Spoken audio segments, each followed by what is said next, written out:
Veja o mistério, a cruz vazia está, o Salvador é vivo, vitorioso é. Não há Deus tão grande, forte pra salvar, o que venceu a morte, pra vida nos dar glória.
Ele te libertou da mão de Satanás, da mão do diabo, que ia fazer de cada um de nós escravo.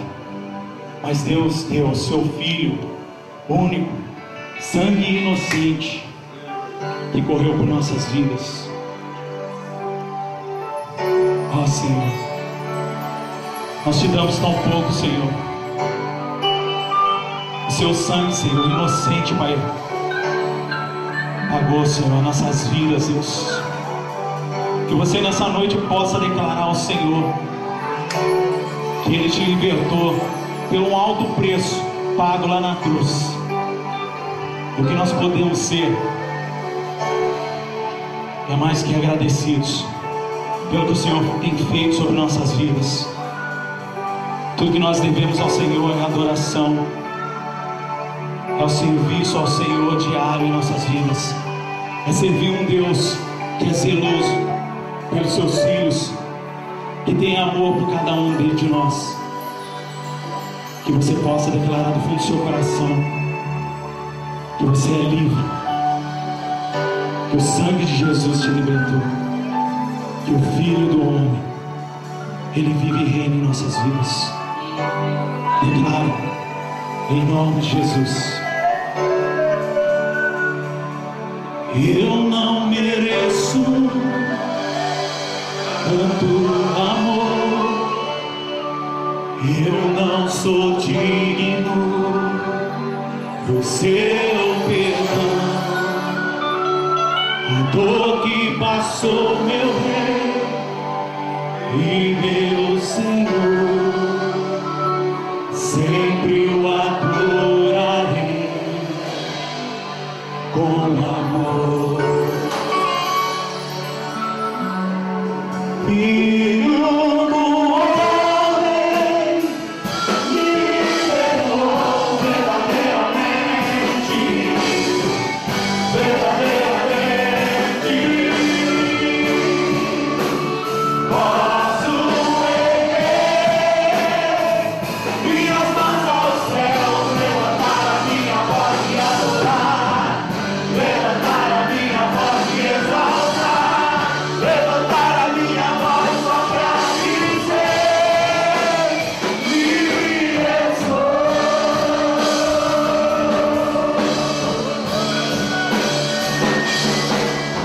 Pra te adorar, pra te adorar, pra te adorar, pra te adorar, eu sou livre, oh, sou livre.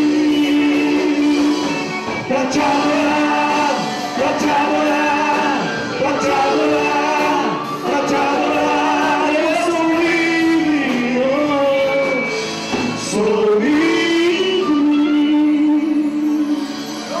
Oh, Senhor, mesmo sem merecer, Senhor, o teu coração, Senhor, bate por nós, Senhor. O teu amor, a tua bondade, Senhor, ela caminha conosco, Senhor.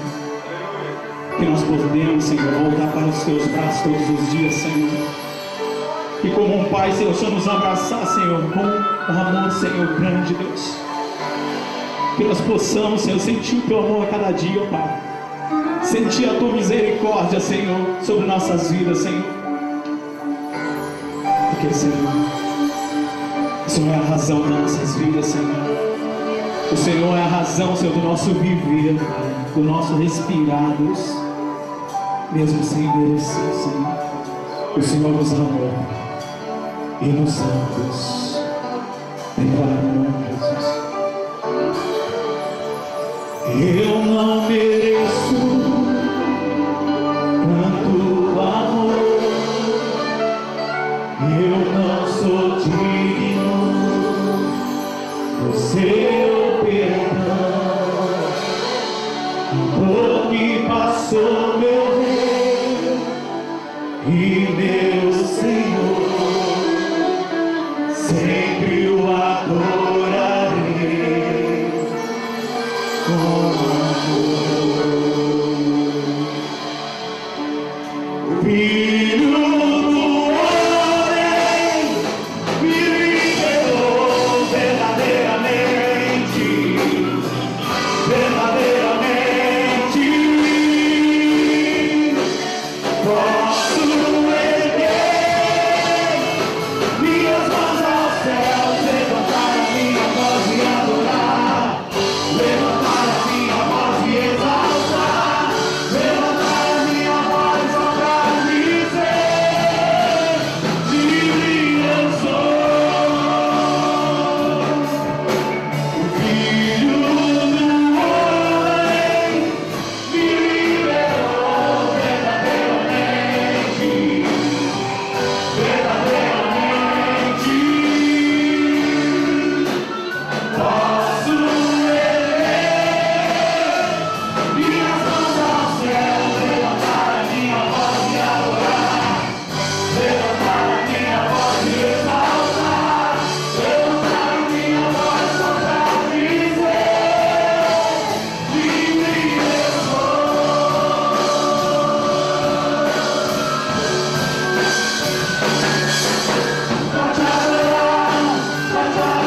Amém, pessoas? Então nós somos chamados também de evangélicos. Mas o nome correto para gente como nós é cristão. E cristão significa aquele que é um continuador de Cristo, aquele que é uma extensão de Cristo. Cristão significa aquele que faz as coisas que Cristo fazia. Quando Cristo ele foi para o céu, ele simplesmente deixou os seus discípulos aqui continuando a obra dele. Amém, gente? Todo mundo lembra dessa parte? Vocês não estavam lá, mas foi exatamente isso que aconteceu. Cristo mandou que houvesse continuidade naquilo que ele havia feito, praticado aqui. Quando os discípulos começaram a praticar, quando eles começaram a executar as obras que Cristo executava, as pessoas começaram a olhar para eles e dizer assim: olha só, eles são cristinhos. Esse é o termo correto lá no hebraico. Cristinhos, que significam aqueles que estão fazendo aquilo que o seu mentor fazia. Aqueles que estão fazendo aquilo que o seu mestre fazia. Eles são continuadores da obra do seu mestre. De cristinhos vem o termo cristão, traduzido para o português. Amém, pessoal? Amém. Esse é o verdadeiro significado de ser um seguidor de Jesus. Esse é o verdadeiro significado. Cristão. Crente é um rótulo que a gente ganhou aí porque nós cremos em Deus, como se os outros não crescem, como se os católicos não crescem, os espíritas não crescem, como se as outras religiões não crescem.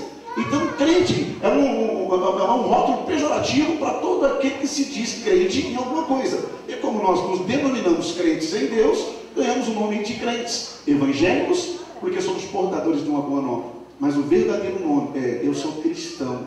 Sinceramente, no meio dos tipos que existem hoje de pessoas que se dizem crentes, mas que muitas vezes tomam caminhos tortuosos, caminhos irrelevantes ao caminho de Cristo, caminhos que simplesmente não condiz com a vida que Cristo quer que nós vivamos, a gente prefere ser chamado de cristão. O verdadeiro cristão, para dizer que é cristão, ele tem que dizer que ele é alguém que pratica aquilo que o seu mestre praticava. Amém, pessoal?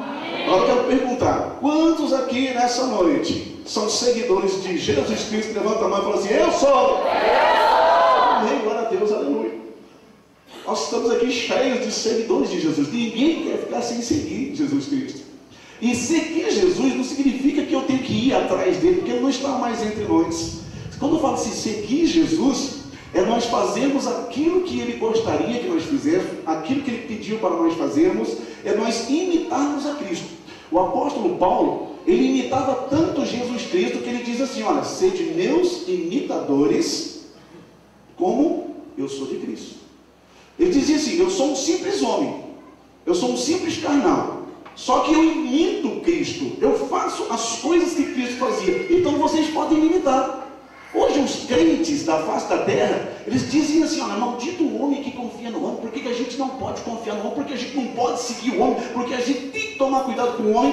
E é verdade, mas é com o homem sem vergonha, salafrário, bandido, cachorro, hipócrita, idólatra e um monte de outras coisas mais que os homens são. Mas existem homens que decidiram viver uma vida aquém de toda essa porcaria, para viver verdadeiramente uma vida de santidade, para viver verdadeiramente uma vida digna de um filho de Deus, para viver verdadeiramente a vida digna de um cristão, de um servo de Deus. Aí esse homem eu posso seguir. Um homem que simplesmente, ele largou tudo, já não vive mais a sua própria vida, mas vive a vida de Cristo. Um homem que simplesmente largou tudo, parou tudo, e quando você olha para ele, o discurso dele é: já não vivo eu, mas Cristo vive em mim. Eu já não faço mais as minhas coisas, já não faço mais as minhas vontades, já não faço mais o meu querer. Eu deixei de lado a minha vida para viver a vida de Cristo.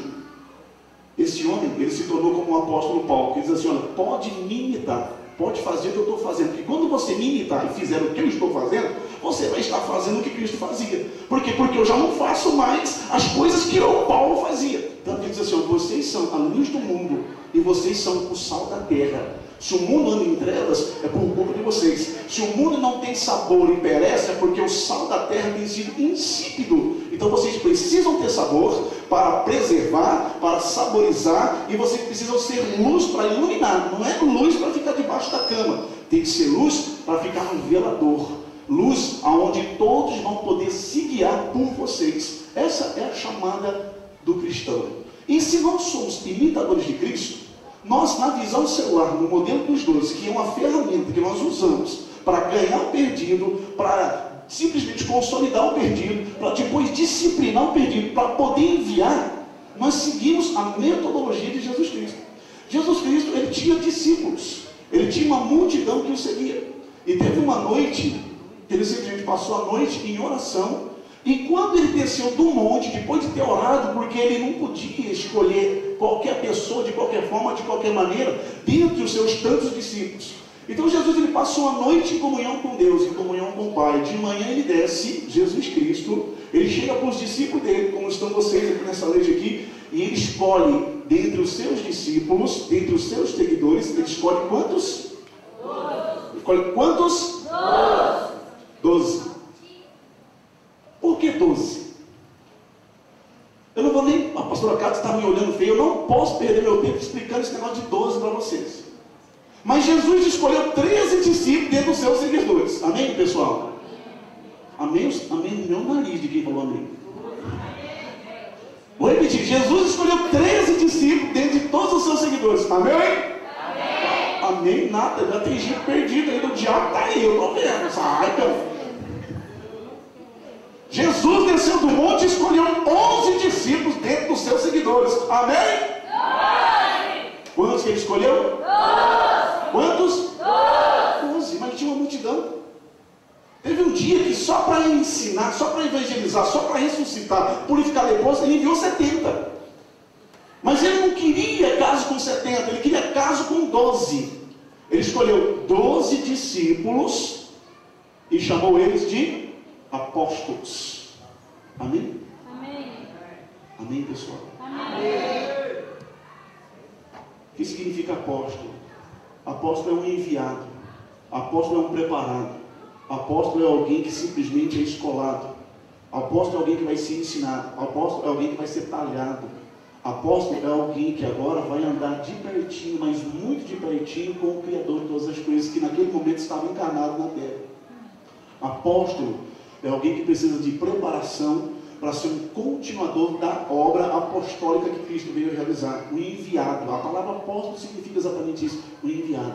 Jesus tinha uma multidão que seguia ele por N motivos. Por causa de alimento, por causa de cura, por causa de curiosidade. Tinha uns que seguiam até para querer simplesmente pegar ele em alguma falta para matá-lo posteriormente. Tinha muita gente que seguia ele porque não tinha o que fazer. Tinha muita gente que seguia ele simplesmente por curiosidade. Mas dentre todos esses, ele separa 12 discípulos, desses discípulos todos, e denomina-os apóstolos. E agora, ele tem um compromisso com esses discípulos, esses 12. O resto pode fazer o que quiser, vem, volta para casa, vai embora, leva a novidade aqui, mas aqueles 12 agora têm uma responsabilidade. A responsabilidade daqueles 12 é estar com ele quase que 24 horas do dia. Aprender com ele tudo aquilo que ele vai fazer, tudo aquilo que ele vai praticar, tudo aquilo que ele vai ensinar, tudo aquilo que ele vai falar. Aqueles 12 seriam exatamente hoje, ou se fosse na atualidade agora, seriam os hard disks, onde seriam contidas as informações que Cristo deixaria para a posteridade.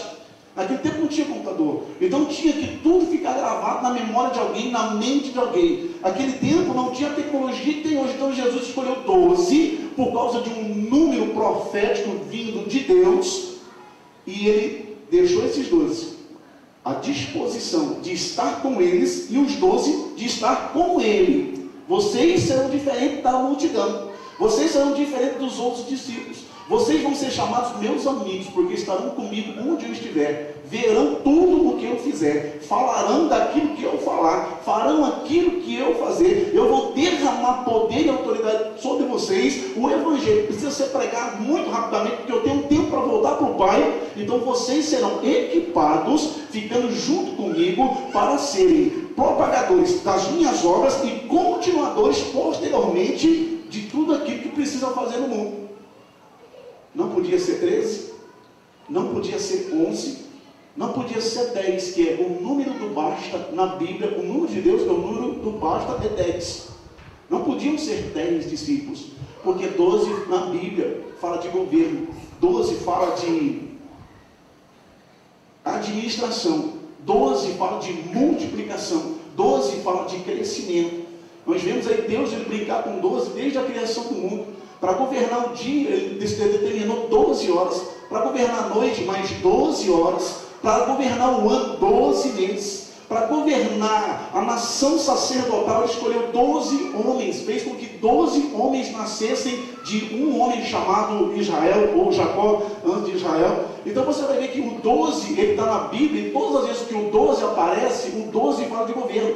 Na Bíblia você vai ver o 12 multiplicado por 2, que é 24, vai ver o 12 multiplicado sempre por algum número, mas sempre 12 quando se trata de governar, quando se trata de estabelecer um reino, quando se trata de estabelecer nação, quando se trata de estabelecer uma coisa que simplesmente precisa existir, como era a nação sacerdotal de Israel. Deus, ele separa 12. Os 12, na Bíblia, sempre vai falar de governo, vai falar de totalidade governamental da parte de Deus. Sempre que houver multiplicação, crescimento dentro da Bíblia, você vai ver que o número 12 está presente. Quando Jesus vem, ele não muda a história de jeito nenhum.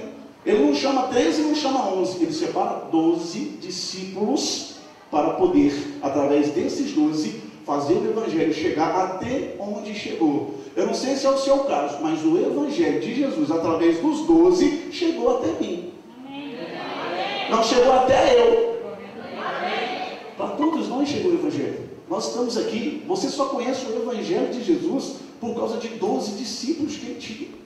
E esses 12 simplesmente disseminou o Evangelho em mais outros, que disseminou em mais outros, que foi disseminando em mais outros, que foi transpondo barreiras, fronteiras, países, culturas, línguas, nações, e simplesmente o Evangelho tem se expandido e vai, graças a Deus, até Cristo voltar, continuar em sua expansão. Amém, queridos? Amém mesmo? Se eu sigo a Cristo, se eu sou imitador de Paulo, porque Paulo imitava Cristo, quando eu tento estabelecer um governo, quando eu tento estabelecer uma igreja, quando eu tento estabelecer uma colheita, quando eu tento estabelecer crescimento, por que eu vou copiar coisas falidas? Por que eu